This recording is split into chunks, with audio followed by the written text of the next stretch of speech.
Bien-aimés du peuple de Dieu, écoutez attentivement cette parole de Jésus, une parole vivante, une parole vraie. Voici, je vous ai donné le pouvoir de marcher sur les serpents et les scorpions, et sur toute la puissance de l'ennemi, et rien ne pourra vous nuire. Luc 10, 19. Jésus ne parle pas ici à une élite spirituelle. Il ne s'adresse pas à quelques hommes parfaits, ni à des anges déguisés en humains.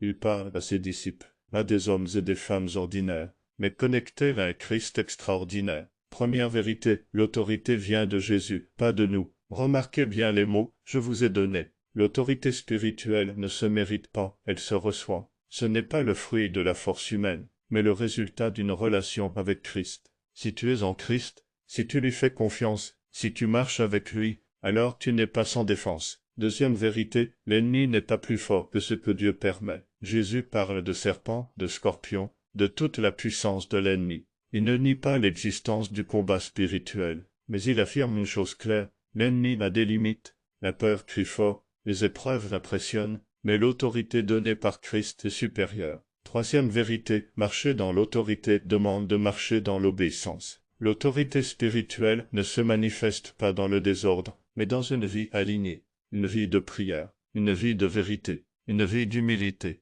Ce n'est pas celui qui crie le plus fort qui est le plus puissant, c'est celui qui marche fidèlement avec Dieu. Bonne nouvelle pour aujourd'hui. Tu n'es pas appelé à subir ta vie chrétienne, tu es appelé à marcher, pas à reculer, pas à trembler, mais à avancer avec discernement et foi, même quand tu te sens faible, même quand tu doutes. L'autorité de Christ reste valable.